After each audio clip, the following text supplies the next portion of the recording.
বোনের বাড়িতে দাওয়াত দিয়েছিল, কিন্তু আমি যেতে পারিনি। তাই আমার জন্য দেখেন কত খাবার পাঠিয়ে দিয়েছে। এটা হয়েছে বোনের ভালোবাসা, আর সেই খাবার দিয়ে আমি একদিন কিন্তু চালিয়ে দিলাম। আসসালামু আলাইকুম এভরিওয়ান, আপনারা সবাই কেমন আছেন? আশা করি ভালো আছেন। আমিও আল্লাহর অশেষ রহমতে ভালো আছি। কাছে বা দূরে, দেশ এবং দেশের বাইরে যে যেখান থেকে আমার ভিডিওটা দেখছেন, আপনাদেরকে অসংখ্য ধন্যবাদ।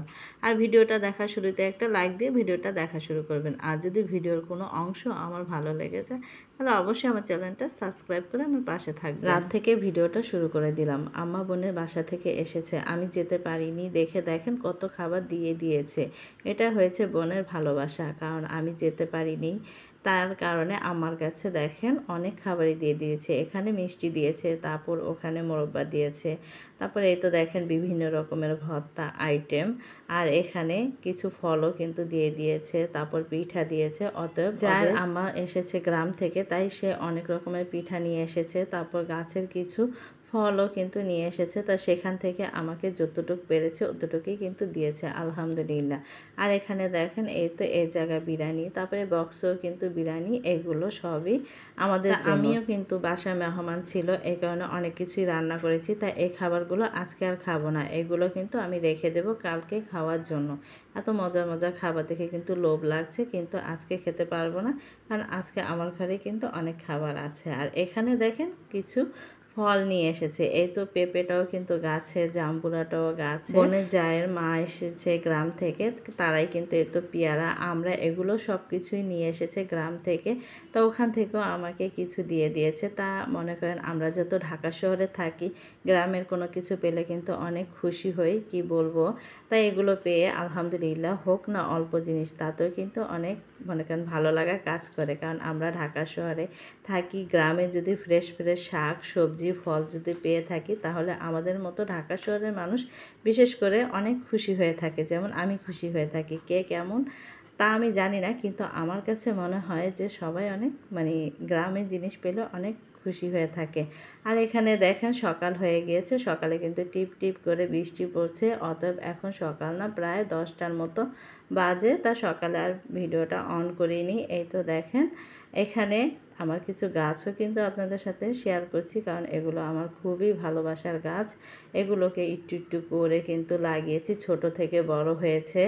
আর দেখতে কিন্তু আমার কাছে মাশাআল্লাহ ভালোই লাগে। আমি যখনই ব্যালকনিতে আসি না কেন, আমার গাছগুলো কিন্তু আপনাদের সাথে আমি শেয়ার করি প্রতিনিয়তই, কারণ আমার কাছে ভালো লাগে। আর এখানে তো বৃষ্টি, আর দেখেন যারা বৃষ্টির ভিতরে বাহিরে কাজ করে তাদের অবস্থা দেখেন। এই তো এই ভাইটা এনেছে, আলু নিয়ে আসছে, আর ভ্যান গাড়িতে করে টিপ টিপ করে বৃষ্টি পড়ছে। আর বৃষ্টির পানি পড়লে কিন্তু আলু নষ্ট হয়ে যাবে, এই কারণে একটা পর্দা দিয়ে ঢেকে দিয়েছে। আর এখানে দেখেন আমি তো বাহির থেকে রুমে আসলাম, আদনানের বাবা শুয়ে আছে, শুয়ে শুয়ে টিভি দেখছে। আর ছেলের তো কালকে এক্সাম আছে, তাই ছেলে এখানে কিন্তু পড়াশোনা করছে। আর ছেলের জুতোগুলো আমি ধুয়ে দিয়েছি, ফ্যানের বাতাসে কিন্তু জুতোগুলো শুকাচ্ছে। আর এখানে দেখেন কি বলবো, 2 দিন পর পরই পরীক্ষা, মনে হয় গেছে মাসে দিয়েছে পরীক্ষা, আবার এই মাসেও পরীক্ষা। আর বাচ্চারা কি করবে জানি না, কিন্তু সরকারের থেকে নিয়ম আসছে নাকি 2টা বা অথবা 3টা, শিওরভাবে বলতে পারছি না, কিন্তু স্কুলে 4টা সাবজেক্টের পরীক্ষা নেবে, জানি না কি দেবে। তা ছেলেকে বলছিলাম তুমি সব পারো কিনা, পরে বললো যে হ্যাঁ আম্মু পারি ইনশাল্লাহ। তা ছেলের উপরেই ভরসা, ছেলে যেহেতু বলেছে, দেখি পরীক্ষার রেজাল্ট কি করে। আর এখানে দেখেন গ্যাস নেই চুলায়, তাই আমি একটু ছেড়ে দেখছিলাম, কারণ কালকে বোন বিরিয়ানি পাঠিয়েছে, সেই বিরিয়ানি আজকে দুপুরে চালিয়ে দেব, এই কারণে রান্না বান্নাও করিনি। আর অনেকগুলোই কিন্তু বিরিয়ানি দিয়েছে, অতএব আমাদের এক দুপুর হয়েও রাত্রও হয়ে যাবে ইনশাল্লাহ, এই কারণে আজকে এটা দিয়ে চালিয়ে দেব। এমন যদি ফ্রি ফ্রি খাবার পাওয়া যেত, ঘরে যদি রান্না করা না লাগতো, তাহলে বলেন তো কি আমরা অনেকটাই না অনেক আরামেই থাকতে পারতাম না, অনেক ভালো হতো না আমাদের জন্য। ফ্রি ফ্রি খাবার পাওয়া কিন্তু ভাগ্যের ব্যাপার, এমন একটা বোন ভাই থাকলে। অতএব আমরা কিন্তু সবাই অনেক সময় বেড়াতে গেলে দেখা যায় রাত্রে বা দুপুরবেলা যদি আমরা এসে পড়ি, দূরের রাস্তা সকালবেলা, তারা কিন্তু খাবারটা দিয়ে দেয়, তখন এসে রান্না করা লাগে না। অতএব অনেক মা বাবারা কিন্তু এমন করে যে বেড়াতে গিয়েছে ছেলে মেয়ে, রান্না করে দিয়ে দেয়, বাসায় এসে আর কষ্ট হয় না, রান্নাও করার টেনশনও থাকে না। তাই এরকমই আজকে আমার ক্ষেত্রেও মনে করেন যে আজকে আর কোনো রান্না করা লাগবে না, আর চুলায় অত গ্যাসও নেই, তাই কোনো টেনশনও নেই, এই খাবার দিয়ে আমাদের হয়ে যাবে। আর এখানে দেখেন আমরা কেটে নিয়েছে, এগুলো কিন্তু এই তো আমার বোনের বাসা থেকে এসেছে, সে আমড়াগুলো কেটে নিয়েছে। আর এই পেয়ারাগুলো দেখেন ভিতরে মাশাল্লাহ খুবই লাল, আমার কাছে তো এরকম লাল পেয়ারা ভালো লাগে, ভিতরে একটু লাল থাকে, মানে আমার কাছে ছোটোবেলা থেকে খুবই পছন্দের একটা পেয়ারা। আর মিষ্টি ছিল, তা আম্মা আবার কী করেছে, কারণ আমড়াটা যেহেতু একটু টক ছিল তাই লবণ আর মরিচ দিয়ে মাখিয়ে নিয়েছে অল্প করেই, বেশি করেনি। আর এখানে দেখেন আমি তো পাকের ঘরে থাকলে আমার সাহেবও পাকের ঘরে থাকবে, তার একটা মনে করেন বাসায় থাকলে এই নেশাটা, আমি যেখানেই থাকি না কেন আমার পিছ পিছ ঘুরঘুর করে, জানি না কী কারণে বলেন তো, আপনাদের হাজব্যান্ড কি এরকম পিছন পিছন ঘুরঘুর করে? আমার কাছে তো ভীষণ ভালো লাগে আমার হাজব্যান্ড যখন আমি পাকের ঘরে থাকি, রান্না বান্না করি, আমার সাথে সাথে থাকে, একটু সাহায্য করে, বিশেষ করে আমার কাছে ভীষণ ভালো লাগে। আপনাদের কাছে কেমন লাগে জানি না, যে আপু ভাইয়াদের হাজব্যান্ডরা সাথে সাথে মনে করেন ঘুরে থাকে পাকের ঘরে, একটু সহযোগিতা করে, অতএব জানাবেন কার কার হাজব্যান্ড এরকম করে, আমরা খুব জানতে ইচ্ছে করে, অতএব আমাকে কিন্তু জানাবেন। আর এই তো দেখেন আমার কিন্তু বিরিয়ানিটা গরম হয়ে গিয়েছে, আলহামদুলিল্লাহ খুব সুন্দরভাবে, এত সুন্দর একটা সেন্ট বের হচ্ছে কি বলবো। কিসের ডায়েট আর ফাইট, ডায়েট ফাইট বাদ, আজকে হবে জম্পেশ। এরকম মজার মজার খাবার যদি চোখের সামনে ঘুরঘুর করে তাহলে কি ডায়েটের আর কোনো টেনশন থাকে বলেন? ডায়েটের কোনো চিন্তাই থাকে না। তা আমার মতো যারা এরকম পছন্দ মতো খাবার যদি চোখের সামনে ঘোরে, কারা কারা ডায়েট ছেড়ে দেন জানাবেন। আজকে কিন্তু অনেক কিছুই বলছি জানানোর জন্য।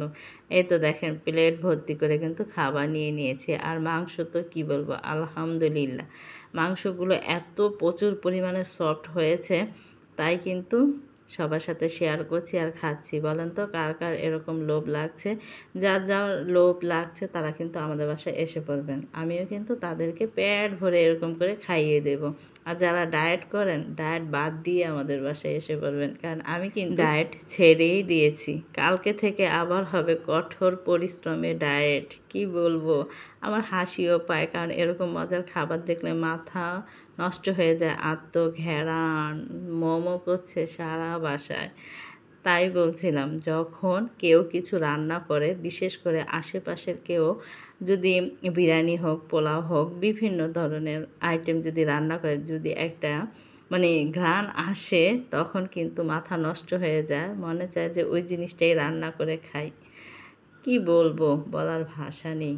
আর এখানে দেখেন রান্না বান্না করার জন্য তো আদা রসুন লাগবেই, তাই আদা রসুনগুলো কিন্তু ব্লেন্ডার করে নিচ্ছি। আজকে না তো একজনের বাসা থেকে খাবার দিয়েছে, কালকে কে দিবে? কালকে তো আমাকেই রান্না করে খেতে হবে, তাই না?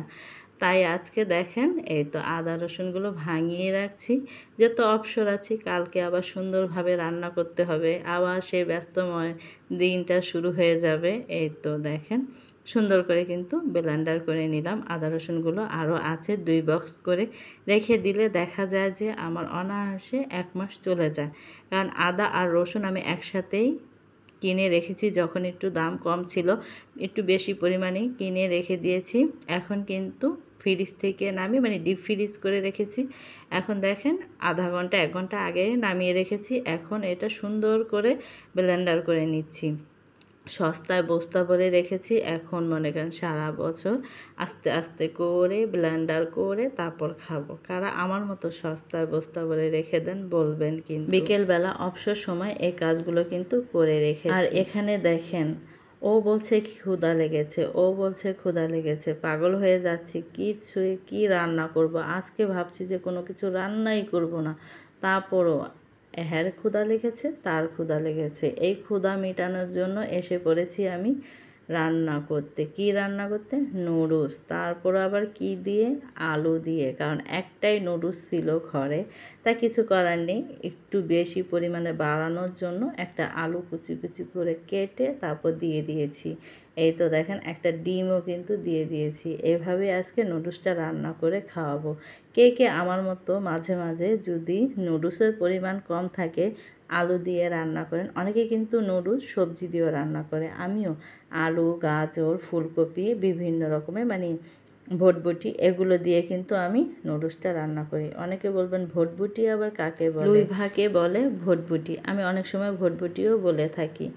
আর এখানে দেখেন আমার কিন্তু সিদ্ধ হয়ে গেছে, ডিমটাও কিন্তু সুন্দরভাবে আমি বাগার দিয়ে দিয়েছি। এখন নুডলসটাও দিয়ে দিলাম, কারণ ছেলে পড়ছে, বলছে যে আম্মু ক্ষুধা লেগেছে। এখানে ছেলের সাথে ছেলের বাবাও বলছে যে আজকে কি জানি না কেন জানি ক্ষুধা লেগে গিয়েছে, এই কারণে কিন্তু এই নুডলসটা রান্না করা। আর এখানে দেখেন কোকোলা নুডলসের সাথে কিন্তু আমি একটা আলুও দিয়ে দিয়েছি, তারপর আবার সাথে মটরশুঁটিও দিয়ে দিয়েছি। আমি এই মটরশুঁটিটা কিন্তু সবসময় আমি ফ্রোজেন করে রাখি আমার ফ্রিজে।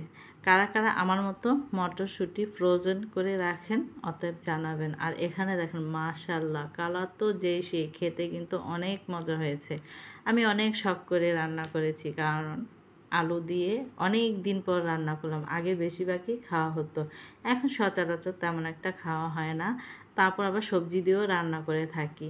আর এখানে দেখেন ছেলে তো মহা খুশি, বই খাতা সব গুছিয়ে কখন খাবে, কারণ ক্ষুধা যেহেতু লেগেছে। ওইখানে আমার স্বামী জানও কিন্তু বসে আছে খাওয়ার জন্য। তা সবাইকেই কিন্তু এখন আমি নাস্তা দেব, আমি নিজেও খাবো।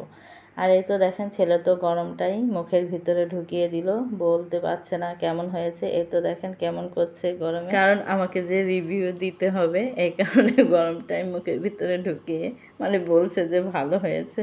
তা অনেক হাসি পেল। আমরা যে ভিডিওটা করি সেই ভিডিওর পিছনে কত কিছু যে আমাদের থাকে, কেটে বেছে ছিঁড়ে তারপর কিন্তু আমরা এডিট করে থাকি। আজকে আপনাদের সাথে অনেক মজার মজার কথা শেয়ার করলাম। কি করব, ভিউ হয় না, ভালো লাগে না, মানুষ দেখি রাতারাতি উঠে যাচ্ছে আর আমরা নিভেই আছি।